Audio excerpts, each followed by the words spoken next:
하나님, 신명기 말씀을 통해서 하나님께서 또 그 지도자 모세가 이스라엘 백성들에게 주고 싶었던 메시지, 그 마음, 그 심정이 잘 전달되게 해주시고, 또 우리가 또 광야 같은 이 세상을 살아갈 때, 하나님의 말씀을 가장 깊이 사랑할 수 있도록 인도하여 주옵소서.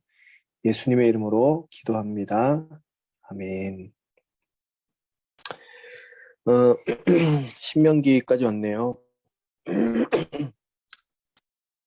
전 감사한 거는 신명기까지 오기까지 훈련생들이 한 명도 그만두지 않아서 일단 되게 감사하고, 네, 정호가 그만둘 줄 알았는데 또 이렇게 훈련의 의지를 보여줘서 감사하고, 계속해서 이제 우리가 성경을 아주 세부적으로 보는 건 아니고 전반적으로 큰 물줄기 속에서 어떻게 흘러가고 있는가라는 걸 보고 있어요. 한 가지 질문을 하면서 시작하고 싶은데, 이제 뭐 정호나 이진이나 어진이나 뭐 이성 친구 혹은 뭐 이제 어, 결혼을 한다고 해봅시다. 결혼을 했어요. 여러분들이 결혼을 했는데 알고 봤더니 내 배우자가 윤리적으로나 도덕적으로 너무나 문제가 있는 사람이었다는 거 알게 됐어요. 거의 양아치, 쓰레기 막 이런 사람이었다는 걸 알게 됐습니다. 근데 데리고 살면서 이 사람을 변화시켜야 되겠다 이런 마음이 있는 거예요. 이혼하기는 그렇고. 그러면 어떻게 해야 할 것 같아요?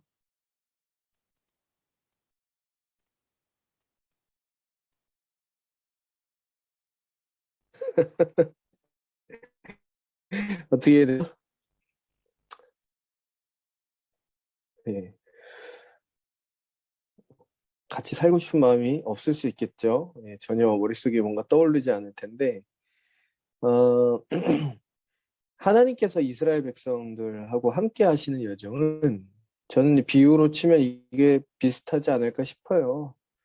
그러니까 하나님은 늘 언약에 신실하시고, 하나님께서 약속하신 걸 잘 지키시는데, 그와 결혼했잖아요. 기억나죠? 출애굽기 19장부터 24장까지가 언약식 기억나는지 모르겠습니다.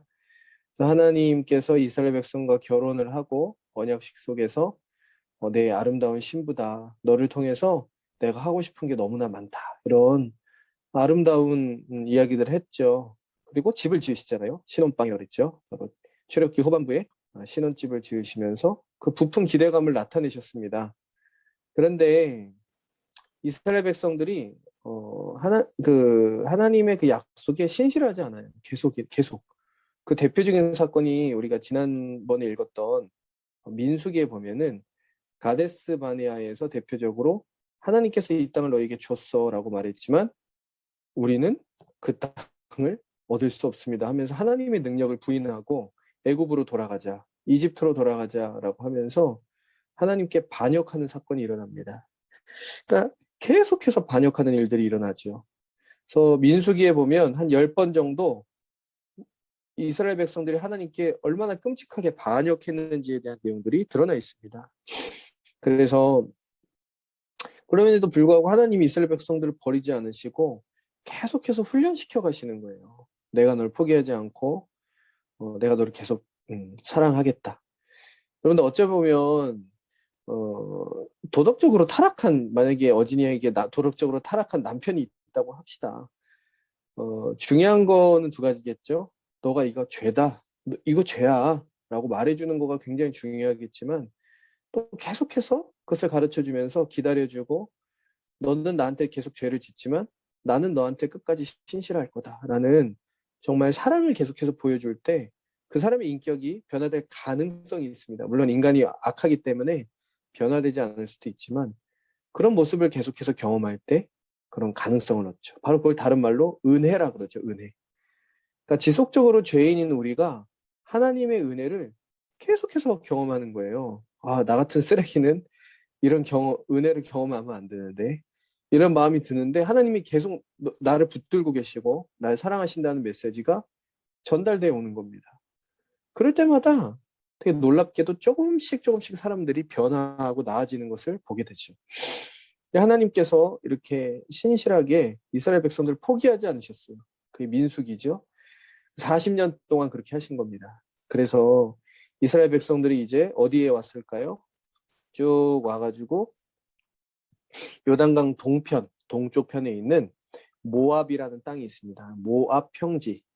그러니까 지금 이 신명기의 배경은요, 모압 평지예요. 모압 평지에서 모세가 이제 120살입니다. 이제 죽기 직전이에요. 모압 평지에서 자기 자식 같은 이스라엘 백성들을 모아놓고 고별 설교를 하는 것입니다. 바로 출애굽 2세대죠. 그러니까 이 신명기의 대상은 누구냐면 출애굽 2세대들에게 이제 가나안 땅에 들어가기 전에 이 요단강을 건너면 가나안 땅입니다. 들어가기 전에 모아놓고 고별 설교를 하는 겁니다. 그러니까 모세의 마음이 너무 잘 드러나 있는 책이라고 볼 수 있겠죠. 그리고 하나님의 마음이 너무나 잘 드러나 있는 책이라고 볼 수 있습니다. 그래서 이 신명기는요, 굉장히 은혜가 깊고요. 이스라엘 백성들이 모여가지고 7년에 한 번씩 모여서 이 율법서를 낭독하게 되는데 그때 읽는 책이 바로 이 신명기입니다. 신명기. 그래서 이스라엘 백성들에게 굉장히 중요한 책이라고 볼 수가 있죠. 정리하면 신명기는 이 요단강 동쪽에 있는 모압 평지에서 모세가 출애굽 2세대에게 한 고별 설교라고 볼 수 있고요. 신명기는 광야 생활 40년을 마무리하고 가나안 땅에 들어가려고 할 때 모세에 의해서 기록되었다. 이렇게 보면 될 것 같아요. 그럼 신명기는 도대체 뭐냐? 여러분들 신명기, 그러니까 한자어를 좀 아는 사람 무슨 뜻일 것 같아요? 신명기. 한자어죠? 네. 기는 뭐 기록할 때 기록이고 신명 뭘까요? 신명기. 한자 세대가 아닙니까? 네. 아, 너무 재미없습니다. 이렇게 반응을 안 보여줘서. 네, 신명기 하면 보통 새로울 신자 되게 제일 많이 익숙하죠. 매울 신자도 있지만 새로울 신자가 있잖아요. 이 매운 말씀이 아니고 새로운 말씀이다. 이런 생각을 하기 쉬운데 그렇지 않아요. 한자를 보면 이게 무슨 한자가 쓰여져 있냐면 되풀이할 신자가 쓰여져 있습니다. 새로울 신자가 아니라. 그러니까 한자어 뜻으로 보면은요. 되풀이하는 율법, 되풀이하는 말씀 이런 뜻이에요. 근데 이게 이제 영어로는 뭐죠? 듀터로노미죠. 듀터로노미. 제가 발음이 안 좋은데. 예, 여러분 듀 뭐죠? 듀오 하면 둘이란 뜻이잖아요. 둘 혹은 두 번째 이런 뜻인데 놈은 뭡니까? 놈. 율법이란 뜻이거든요. 그래서 헬라어도요. 듀테로노메온 이렇게 돼 있는데 두 번째 율법이라는 뜻을 갖고 있어요. 두 번째 율법. 왜 두 번째 율법이냐면 40년 전에 첫 번째 율법을 받았습니다. 시내산 아래에서. 기억나세요? 십계명과 함께 이 언약식을 체결하고 난 다음에 첫 번째로 그 율법을 받았어요. 그 내용이 어디 나와 있죠? 레위기에 나와 있죠. 그래서 그 율법을 대로 40년간 훈련받은 거예요. 율법대로. 율법으로 구원받은 게 아니라 하나님이 백성이 살아가는 방식이 율법이죠. 그 율법대로 40년 동안 훈련을 받았고 이제 모세가 이 모압 평지에서 가나안에 들어가기 직전에 다시 이것을 설명하는데 그 이유가 뭘까요? 이제 가나안 땅에 너희가 들어가게 되면은 뭐가 있습니까? 젖과 꿀이 흐르는 정말 아름다운 땅에 누가 있죠? 가나안 민족이 있고요. 그들과 전쟁해야 되고요. 더 중요한 게 뭐가 있습니까? 그들이 섬기는 우상이 있습니다. 그들은 뭘 섬겨요? 기후, 나무, 뭐 태양, 뭐 이런 것들. 자기가 섬기고 싶은 것들을 우상으로 만들어서 섬기고 있어요. 그 사람들의 문화와 그 사람들의 종교와 이스라엘 백성들이 부닥치게 되면 어떻게 될까요? 동화되거나 또 하나님을 믿는 신앙이 어떻게 될까? 변질될 수가 있기 때문에 모세는 이제 그것을 걱정하는 겁니다. 너희가 저곳에 가면은 그런 것들을 경험하게 될 거다 하면서 출애굽 2세대들, 그러니까 젊은 사람들이에요. 이 사람들은 60세 이상이 없습니다. 출애굽 2세대는요. 왜냐하면 20세 이상은 다 죽었어요, 당시에. 그러니까 0세부터 19세 혹은 그 아래에 있던 사람들이 40년 뒤에 있는 건데 59세까지밖에 없습니다. 모세는 120살이에요. 이 한참 나이 많은 모세가 출애굽 2세대들에게 너희들 이렇게 살아야 돼 라고 얘기하는 거예요. 그 핵심은 뭡니까? 여호와의 언약, 즉 하나님의 말씀에 신실해야 된다. 그게 주제인 거죠. 자, 이제 신명기는 사실 어려울 게 없어요. 하나님께서 너희들에게 신실하셨으니까 너희는 하나님께 대하여 신실해야 된다. 그것을 전달하고 있다는 거죠. 어, 제가 이제 자료를 좀 공유를 하겠습니다.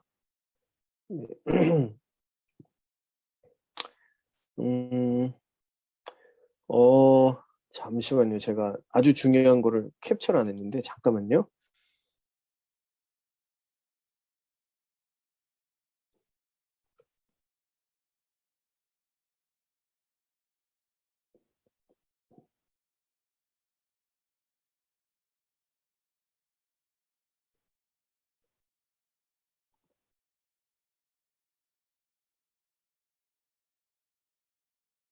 네.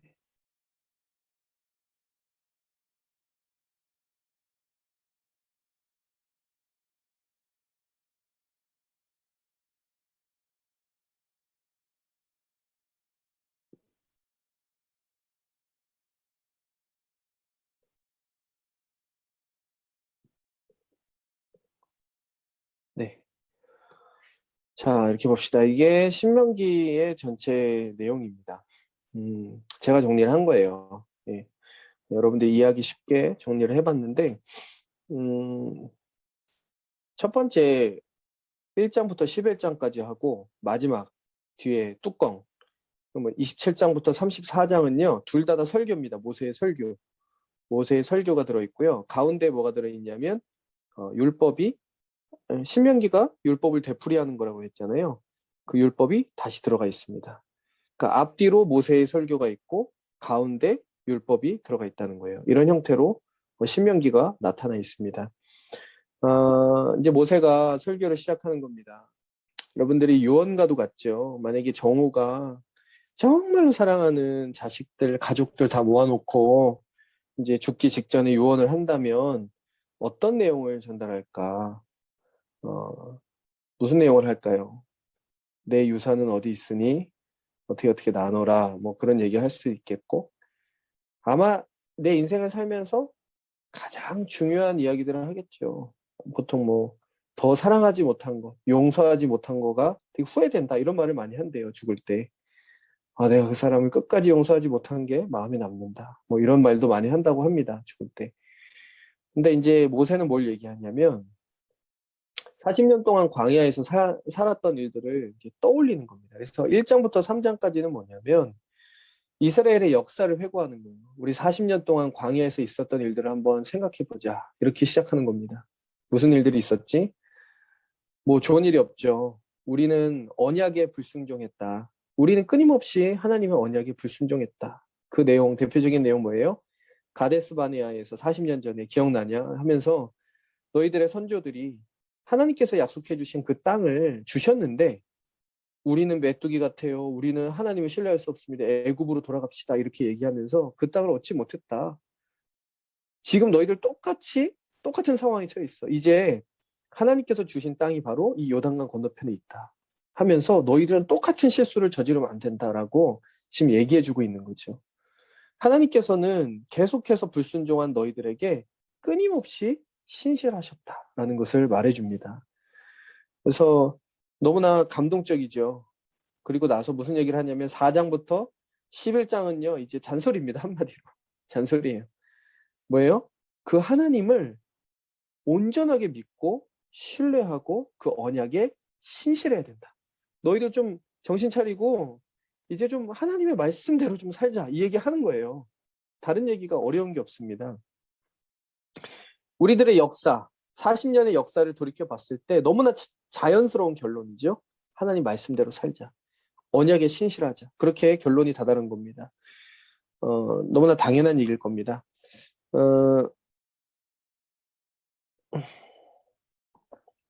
그래서 이제 제가 잠깐 넘기면 핵심 구절이에요. 신명기 핵심 구절입니다.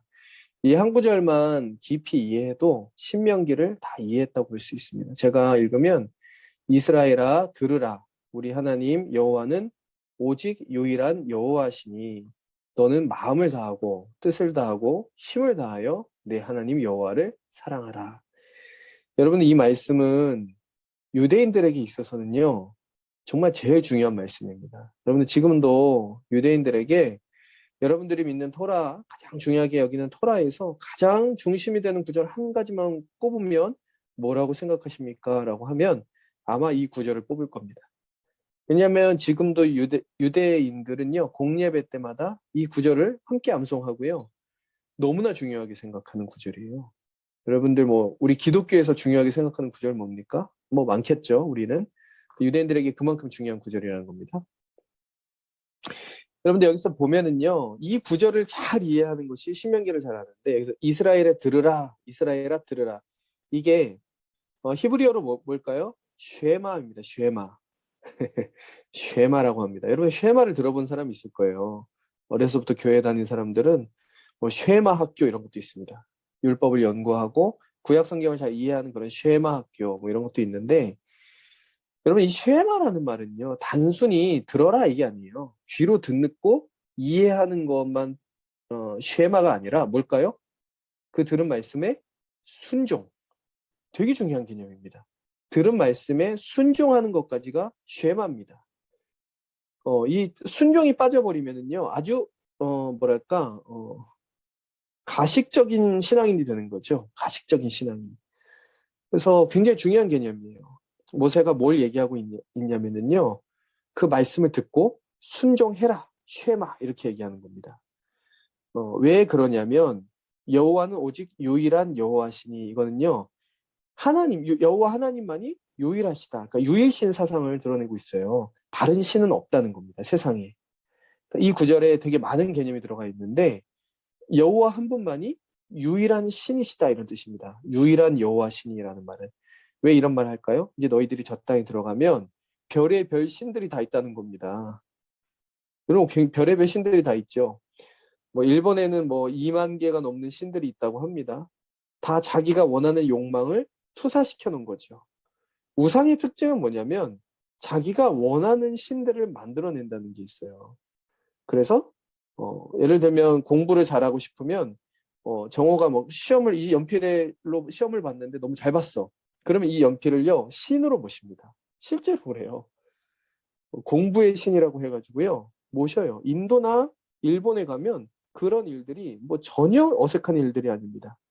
그래서 여러분들 일본 애니메이션 보면은요 이런 세계관이 드러나 있어요. 다 신들이 엄청 많습니다. 무슨 개구리 신도 있고요. 일본 애니메이션 좀만 보세요. 거기에 보면 모든 것들이 다 신처럼 되어 있는 것을 볼 수가 있습니다. 그런 세계관이죠. 이제 너희들이 가나안 땅에 들어가면 그런 세계관이랑 마주친다는 겁니다. 그래서 뭘 교육하죠? 여호와 하나님만이 유일한 하나님이시다는 거예요. 유일한 신이다라는 것을 가르쳐 주는 거죠. 이 개념이. 그렇기 때문에 마음을 다하고 뜻을 다하고 힘을 다하여 여호와를 사랑하라 이겁니다. 이 사랑하라는 개념은요, 단지 감정적으로 열광주의에 빠지라는 게 아닙니다. 아, 주님 나를 얼마나 사랑하시는 것 같아. 주님 날 정말 아끼시는 것 같아. 막 뜨거워지고. 여러분은 이걸로 여호와를 사랑한다? 그 개념이 아니에요. 이거는요, 열광주의라고 부릅니다. 종교적 감정주의라고 부를 수가 있죠. 이 말에는 뭐가 포함되어 있냐면 의지와 결단을 가지고 하나님께 헌신하라는 말이 있습니다. 네, 다시요. 여호와를 사랑하라는 건요, 감정적으로만 뜨거워지라는 게 아니라요, 내 의지와 결단을 담아서 뭐예요? 헌신하라는 것이 포함되어 있는 거예요. 그러니까 이 말에는요, 많은 것이 포함되어 있습니다. 실제로 헌신이 없이 예배하는 사람들이 있어요. 막 뜨거워져요. 예배 때 막, 아, 주님 날 사랑하시는 것 같아. 근데 내 인생을 계속 들이지 않아. 헌신하지 않아. 내 몸을 내어놓지 않아. 그러면은요, 그냥 종교적 서비스를 받는 거예요. 예배 때. 여러분들이 계속, 좋아요. 저를 만족시켜 주세요. 하는 그 감정적인 그 종교주의에 빠지는 겁니다. 계속. 그러니까 헌신이 없는 신앙이라는 건 굉장히 위험한 거예요. 그래서 하나님께서 여러분들 마음에 헌신하기를 원하시는 부분들이 있다면 드려야 돼요. 그래야지 성장합니다. 뭐 예를 들면 애진이가 뭐 정말 귀하게 생각하는 게 뭐 시간이라고 생각해 봅시다. 근데 정말 하나님의 사랑을 너무 뜨겁게 받았는데 이 시간을 누군가에게 섬기는데 내어 드려야 될 것 같은 생각이 들어요. 그러면 드려야죠. 드리지 않으면 하나님을 사랑하는 것이 완성되지 않았다는 겁니다. 그냥 나를 계속 사랑하는 거예요, 나를. 여호와 하나님이 사랑하는 그 일들에 내가 동참하지 않는 거죠, 결국. 그러니까 계속 그런 종교적인 헛바퀴가 돌아갑니다. 우리 신앙이. 되게 위험해지겠죠. 자, 이 말씀이 너무나 중요해요. 모세가 이 말씀에 이스라엘 백성들에게 하고 싶은 말들이 다 담겨져 있습니다. 여러분들이 이 말씀을 외워야 될 것이고요. 핵심 구절입니다. 자, 여러분들 이게 되게 재밌죠? 이제 하나님을 사랑하고 하나님께 헌신하라는 구절이 나왔다면요. 뭐가 나올까요? 그 헌신해야 될 그 하나님의 말씀, 그 언약의 내용이 구체적으로 뭐냐? 어떻게 구체적으로 살아내야 하는지에 대한 내용이 등장하겠죠. 그게 뭘까요? 12장부터 어디까지입니까? 바로 26장까지입니다. 율법 모음이라고 되어 있죠. 여기 봅시다. 율법 모음. 그러니까 12장부터 16장, 16장부터 18장, 19장부터 26장. 여기가 지금 율법 모음이에요. 그러니까 이제 하나님을 사랑하려면 도대체 어떻게 살아야 되는데요? 라는 질문에 대한 답입니다. 율법을 잘 지키면 된다. 계속해서 반복합니다. 율법을 지킴으로 말미암아 구원받는 것이 아니라 뭐예요? 구원받았기 때문에 율법을 지킴으로 살아가는 겁니다. 삶의 태도예요. 태도. 그래서 이 율법을 보시면 12장부터 16장까지는 당연히 예배가 나오겠죠. 하나님과의 관계. 어떻게 하느냐. 이게 내용이 나오겠죠. 근데 되게 재밌어요. 예배가 여러분이 12장부터 16장까지를 주의 깊게 읽어보면 예배가 두 가지 아주 중요한 부분으로 나뉜다는 걸 알 수 있습니다. 하나 뭘까요? 이 성전에서 여호와 하나님께 뭐예요? 뭐 자기 번제, 11조, 거제, 서원제, 낙헌제물, 뭐 소와 양의 첫 번째라는 것들을 드리는 하나님을 사랑한다는 표시를 하는 것이 있죠. 그래서 하나님과의 관계를 회복하는 것이 이 예배의 첫 번째예요. 그런데 되게 재밌는 게 뭐가 나오냐면 이 예배에 있어서 헌금을 범할 수 있습니다. 그러니까 자기가 가지고 있는 소득의 10분의 1을 하나님께 드리죠. 드려요. 11조입니다, 이게. 근데 3년마다 10분의 1을 또 드려야 되는 대상이 있어요. 한번 찾아보십시오. 누구에게 드려야 됩니까? 제가 이거를 여기 있네요. 같이 한번 읽어볼까요? 매 3년 끝에 3년마다입니다. 3년마다 그 해 소산의 10분의 1을 다 내요. 내 성읍에 저축해서요. 모아가지고요. 너희 너희 중에 분깃이나 기업이 없는 레위인, 내 성중에 거류하는 객과 이방인들입니다. 이민자들, 그리고 고아와 과부들이 와서 먹고 배부르게 하라. 그리하면 내 하나님 여호와께서 내 손으로 하는 범사에 내게 복을 주시리라. 여러분들 3년마다 이스라엘 백성들이 해야 되는 11조는요. 이런 사회적인 약자들과 이 그러니까 레위인들은 소득이 없었습니다. 자기 직업이 이제 그런 소득이 나오는 직업이 없었기 때문에 그 사람들에게 드려야 했습니다. 그러니까 예배에 있어서 중요한 건 뭐냐면요. 하나님을 온전하게 사랑하는 거 하고요. 이웃을 섬기는 겁니다. 이게 예배의 중요한 두 가지 방향이에요. 그래서 하나님만 뭐 열심히 사랑한다고 하면요. 자연스럽게 이웃을 사랑하게 돼 있습니다. 이웃을 섬기게 돼 있어요. 이 두 가지가 온전하게 합쳐졌을 때 곧 하나님께 온전하게 예배가 드려졌다라는 것을 이 신명기 말씀을 통해서 배울 수가 있는 거죠. 여러분들이 레위인들을 섬기는데 이제 여러분들이 이제 간사님들 후원을 하잖아요. 간사님들 후원을 이제 시작을 하게 될 텐데 아마 여러분들에게 재정적인 부담도 꽤 클 겁니다. 간사님들이 돈이 더 많은 것 같은데요? 이런 생각이 드는 사람도 있을 겁니다. 근데 여러분들 이제 이거를 여러분들이 훈련하는 부분들이 있어요. 간사님들은 여러분들 알겠지만 전임 사역자입니다. 근데 간사님들의 삶이 어떻게 운영되는지 모르죠. 예진이도 모르죠. 간사님들은 어떤 교단이나 교회에서 뭐 돈이 나오지 않아요. 정말 1원도 나오지 않습니다. 그럼 JDM에서 주지 않나요? JDM은 돈이 없어요. 1원도 나오지 않습니다. 이 사역을 지지하고 이 사역과 함께한다. 이 비전에 동의한다는 사람들이 이 사역을 동참해요. 저도 후원자들이 있는데 그 후원자들이 이 사역을 지원해서 매달 후원을 합니다. 그 돈으로 지체들을 섬기고 먹이고 사역비를 충당하고 생활비로 쓰고 있습니다. 그래서 여러분들이 이제 JDM의 이제 멤버로서 훈련받는다라는 것은요, 좀 이런 좀 부담을 함께 책임지고 나눠 갖는다는 것을 의미해요. 물론 여러분들의 삶이 너무나 피폐하면은요, 간사님들과 상의를 하세요.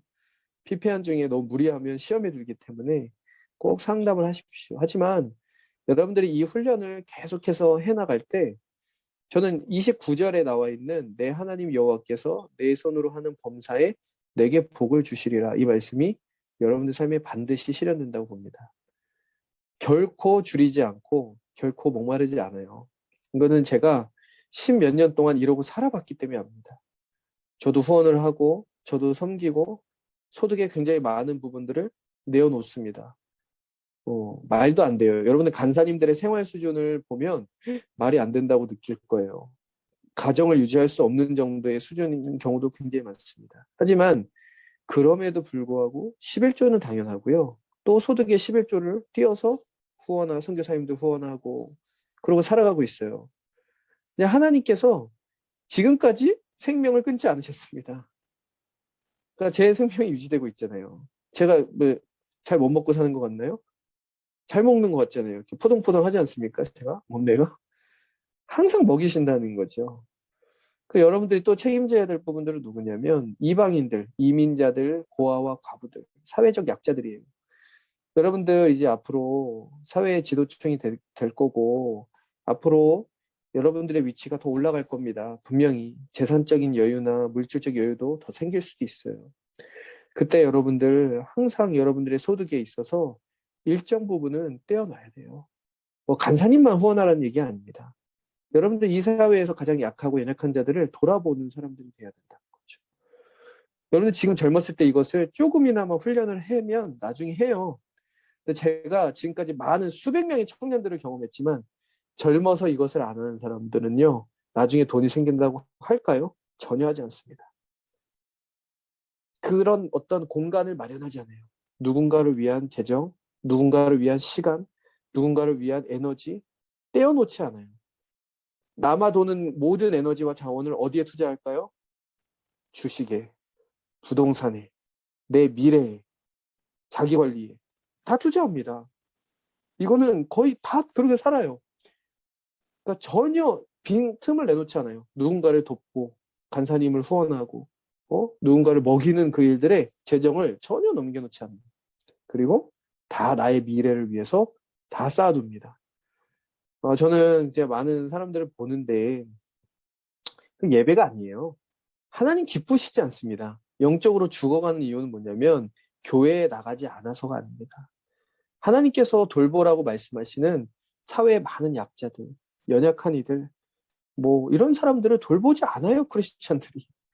얼마나 탐욕스럽습니까? 부동산을 사죠. 돈을 모아서 주식을 해서 자동차를 사겠죠. 여러분 이런 탐욕스러운 문화에 동화되었던 거죠. 완전히 동화되어 있습니다. 그렇기 때문에 예, 신앙이 성장하지 않을 뿐만 아니라 신앙인이라고 부를 수 없는 지경으로 빠지고 있다는 거죠. 그러니까 여러분 TTS 훈련 받는다는 거는요. 뭔가 좀 다른 삶을 결단하는 거예요. 말씀을 여러분들이 연구한다면 여러분들이 그 말씀이 여러분들 가슴에 와 닿는다면 그냥 평범하게 살 수는 없습니다. 왜냐하면 말씀이 그렇게 얘기하고 있지 않기 때문에. 여러분들 이제 이런 내용이고요. 자, 그리고 바로 이스라엘 예배가 그렇다는 거죠. 그리고 지도자들에 대한 이야기를 합니다. 여러분 지도자는요 세 가지 부류예요. 왕, 제사장, 장로들에 대한 얘기를 하죠. 근데 그들 위에 누가 있다는 것을 알아야 되냐면 하나님의 말씀이 있다는 것을 알라, 이런 내용입니다. 그리고 그 말씀을 전달하는 선지자가 너희들보다 더 위에 높은 권위에 있다라는 걸 가르쳐줍니다. 그래서 왕도 하나님의 말씀에 순종해야 되고 선지자의 말씀에 순종해야 된다, 이런 얘기들을 전달하고 있는 거예요. 그리고 19장부터 26장까지는요 시민법, 즉 이 세상을 살아가는 데 있어 일상적인 법들이죠. 결혼, 가정생활, 사업 이런 얘기를 하고요. 사회적인 얘기가 또 나옵니다. 그러니까 하나님 관심이 굉장히 약자들에게 많이 가 있어요. 그래서 12장부터 26장까지는 이런 여러 가지 율법들이 모아져 있습니다. 여러분이 율법을 읽을 때 염두해둬야 될 게 있습니다. 간사님 읽다 보니까 좀 되게 이 시대의 이런 율법과 너무 이 시대의 법 체계에 비해서 너무 윤리적으로나 도덕적으로 떨어지는 부분들이 있는데요. 당연하죠. 왜냐하면 이 율법은요, 시내산 언약의 조건으로 고대의 이스라엘 그 사람들에게 주어진 법입니다. 고대 사람들이에요. 중세 사람도 아니고 고대 사람들에게 주어져서. 그래서 이 현재의 법이랑 비교하지 것이 아니고요. 고대 이스라엘 주변 민족들의 법, 즉 우루 남부 법전이라던가 아시리아 제국법 혹은 함무라비 법전 같은 것과 비교해서 보면 너무나 이 당시의 법들이거든요. 그러면 하나님께서 주셨던 율법이 얼마나 높은 윤리적인 수준, 약자에 대한 보호, 남녀에 대한 이 뭐랄까요? 이 평등에 대한 사상이 월등히 앞서 있다는 것을 보여줘요. 이 율법이. 그래서 이것을 읽을 때 이 당시의 법들과 비교해야 된다라는 것을 해야 되고, 마지막은 뭐냐면 이 율법에 담겨 있는 핵심 원리들을 파악해야 돼요. 예수님께서 이 율법의 의미를 마태복음에서 설명해 주셨습니다. 여러분들 마태복음 읽을 때 신명기를 옆에 펴놓고 같이 읽으면서 가는 거예요. 구약에서 율법에서는 이렇게 하라고 이야기하였으나 예수님 이러시죠? 나는 이렇게 말하노니 이런 겁니다. 율법에서는 이렇게 하였으나 나는 이렇게 말하노니. 마태복음에 계속 반복돼요. 그러죠. 그래서 뭐예요? 핵심적인 게 뭐죠? 거기 나와 있던 것 중에 살인하지 말라고 하였으나 나는 이렇게 말하노니 뭐라죠? 형제에 대하여. 그리고 애진이가 이제 정호한테 야 나쁜 새끼야 이렇게 말하면 라가죠. 그 말이 라가라고 하면은요 뭐예요? 이미 살인한 거라고, 이미 지옥에 있는 거다 하면서, 이 율법의 핵심 의미는 뭐냐면 이 율법을 지킴으로 구원을 받는 게 아니라 이 율법을 지켜나가는 속에서 뭘 깨닫는 거예요? 우리 마음속이 얼마나 죄로 가득 차여 있는지. 그래서 이 율법을 우리가 스스로 지켜낼 수 힘이 없다라는 것을 깨달아 알게 된다라는 것이죠. 그러니까 우리가 죄인이라는 것을 깨달아 알게 하는 것이 바로 율법이다. 예수님이 그것을 설명해 주시는 겁니다. 이건 나중에 또 신약에 가서 계속 할게요. 자, 그래서 이제 넘어갑시다. 이제 다 왔어요. 이제 이거만 설명 거의 끝이에요. 27장부터 34장에 보면은 이제 모세의 마지막 설교입니다. 그리고 죽어요. 27장부터 30장까지는요, 경고를 하는 거죠. 무섭습니다. 이제 복 받을 사람이랑 저주 받을 사람을 반으로 나눠놓고서 이제부터 내가 얘기하는 거 잘 들어라 하면서 너네가 여호와의 율법을 순종하고 따르고 사랑하고 잘 지켜나가면 이런 축복을 받을 거야. 너희들의 인생이 엄청 형통해질 거다. 자, 그리고 저주가 더 많습니다. 분량이. 너네가 하나님 말씀 지키지 않으면 이런 저주를 받게 될 거야. 그리고 너희들의 땅은 황폐해질 거고 너희들은 결국 그 땅에서 쫓겨나게 될 거다. 라는 것을 이야기해 주는 거죠. 무시무시했겠죠. 그리고 나서 뭐라고 하냐면요. 이 결정해 이렇게 얘기하는 겁니다. 결정해라. 신명기 30장 19절에 이렇게 얘기하죠. 내가 오늘 하늘과 땅을 불러 너희에게 증거를 섭노라. 야, 이제 뭐예요? 자, 우리 서약을 맺자. 내가 생명과 사망, 복과 저주를 내 앞에 두었다. 너와 내 자손이 살기 위하여 생명을 택해. 모세가 강요를 합니다. 여러분 여기서 너네 뭐 택할래 이게 아니라 너네 생명을 택해. 무조건. 여호와 말씀을 따를 것을 택해 하면서 강요를 해요. 그러면서 그래야지만 살아 하면서 아마 모세가 목소리로 굉장히 높여서 설교를 했을 거예요. 너네 하나님 말씀 안 지키면 죽어! 이런 겁니다. 너네 하나님 말씀에서 떠나면 너희들의 인생은 황폐해져. 하나님 너희에게 주셨던 그 복에서 멀어져. 너희들 인생은 너희 스스로가 경영하고 너희들 스스로가 인생을 이끌어가기 시작하면 너희들은 황폐해져. 죽어. 영적으로 죽어. 그러니까 생명을 택해라. 라고 그렇게 핏대를 세워가면서 설교를 하는 거죠. 여러분 여기까지가 이제 모세의 설교예요. 경고를 하면서.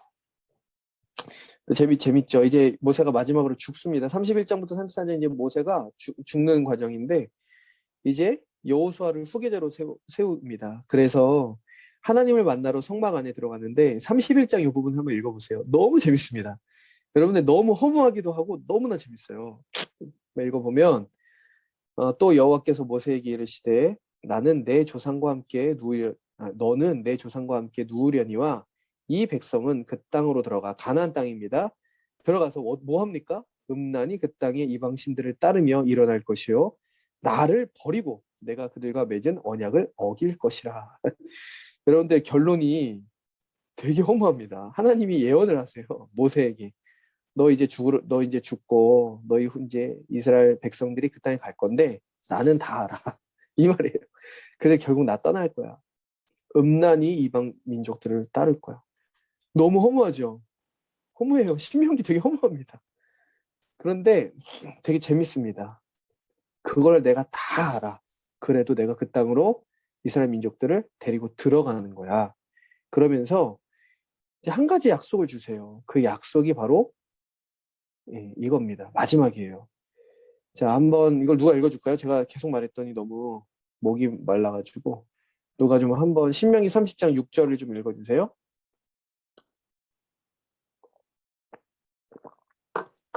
제가 읽겠습니다. 내 하나님 여호와께서 내 마음과 내 자손의 마음에 할례를 베푸사 내게 마음을 다하여 뜻을 다하여 내 하나님 여호와를 사랑하게 하사 내게 생명을 얻게 하실 것이며 우리 마음의 네. 문제를 해결하실 것이다. 네. 네, 우리 마음의 맞습니다. 문제 해결하시다는 내가 써놓은 네. 멘트고요. 예. 자, 여기서 되게 중요한 게 나옵니다. 마음의 할례를 베푼다. 여러분들 구약 백성들에게 있어서 되게 생소한 개념입니다. 할례는요, 이제 뭔지 알죠? 이제 남자의 성기에다가 하는 거예요. 그래서 언약에 내가 언약 백성이라는 것을 보여주는 표시입니다. 유대인들은 여전히 그거를 굉장히 중요한 표식으로 여기죠. 하지만 정말로 변화돼야 될 것은 어디 있냐면 마음이 변화돼야 되는 거거든요. 그 마음을 변화시키시겠다고 하는 거예요.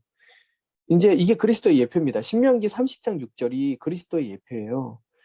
이제 새로운 선지자를 보내주셔가지고 이 모든 문제를 해결하실 거라고 얘기하는 겁니다. 그게 어디서 좀 더 구체적으로 드러나냐면 에스겔이죠. 에스겔은 뭡니까? 지금으로부터 몇백 년이 지난 다음에 나온 선지자의 말입니다. 또 새 영을 너희 속에 두고 새 마음을 너희에게 주되 너희 육신에서 굳은 마음을 제거하고 부드러운 마음을 줄 것이며 또 내 영을 너희 속에 두어 너희로 내 율례를 행하게 하리니 너희가 내 규례를 지켜 행할지라. 여러분들 율법을 못 지킵니다. 여러분도 알죠?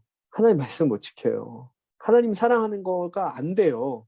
나를 너무나 깊이 사랑하고 있습니다. 하나님 사랑, 이웃 사랑이 너무 안 되고 나를 사랑해요. 하나님 율법에서 멀어집니다. 그런데 하나님께서 새 영을 너희 속에 두고 이게 뭐에 대한 거죠? 성령을 주시겠다는 거죠.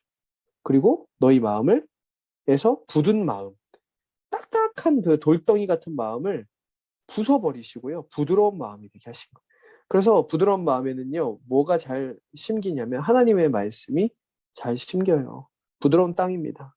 말씀이 심겨서 열매가 맺습니다.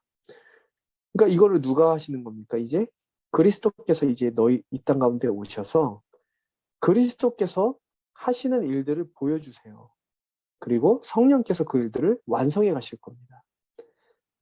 이제 율법으로는 할 수 없는 그 일을 그리스도께서 성령 하나님께서 하신다라는 것이 신명기에 드러나 있습니다. 마음의 할례라는 표현으로. 그래서 이게 에스겔 선지자, 예레미야 선지자를 통해서 구체화되고요. 결국엔 요엘 선지자를 통해서 모든 민족에게 성령을 부어주시겠다는 예언으로 구체화된 다음에 언제 드러납니까? 신약 시대 때 예수 그리스도를 통해서 완전하게 드러나게 되는 거죠. 그리고 사도행전 2장에서 오순절 성령이 임하심으로 완성되는 거죠. 그러니까 이 구약의 메시지들은요, 신약과 완전히 통으로 다 연결이 되어 있어요. 그러니까 신명기 이제 정리해서 마치겠습니다. 신명기는 뭡니까? 두 번째 율법이고요. 시내산에서 첫 번째로 주셨던 언약 40년이 지난 뒤에 모세가 이제 가나안 땅으로 들어가는 출애굽 2세대에게 설교를 하는 겁니다. 무슨 설교입니까? 하나님께서 너희들에게 지금까지 이렇게 신실하셨지 않냐. 너희도 하나님의 언약에 신실하게 행하라 라는 그런 설교를 하고 있는 것이죠. 그래서 그런 내용들이 쭉 전달되고 있는 게 신명기입니다. 그래서 다 얘기를 한 것 같네요. 자, 딱 40분 만에 신명기를 좀 정리해봤습니다. 전체적인 내용을. 자, 뭐 질문 있습니까? 신명기에 대해서?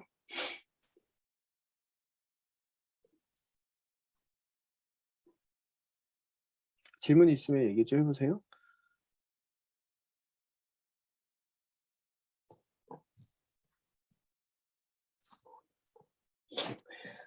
네, 우리 딸이 와서 얘기를 했어요. 사랑한다는 얘기는 아니었고. 네. 질문이 없죠. 정말 감사하네요. 왜냐면 재작년 기수는 질문이 정말 많았어요. 질문만 1시간씩 대답한 적이 있었는데 여러분들은 성경을 읽기 전에 강의를 해서 질문이 적은 것 같습니다. 너무 감사하고, 자, 그러면은 마치도록 하겠습니다. 기도하고 마칠게요. 하나님 아버지, 신명기 말씀을 저희들에게 가르쳐 주셔서 감사합니다. 저희들은 하나님을 사랑하기보다 내가 우상으로 만들어 놓은 것들을 더 열심히 섬기고, 또 이웃을 사랑하기보다 나 자신을 사랑하는 것이 너무나 익숙합니다.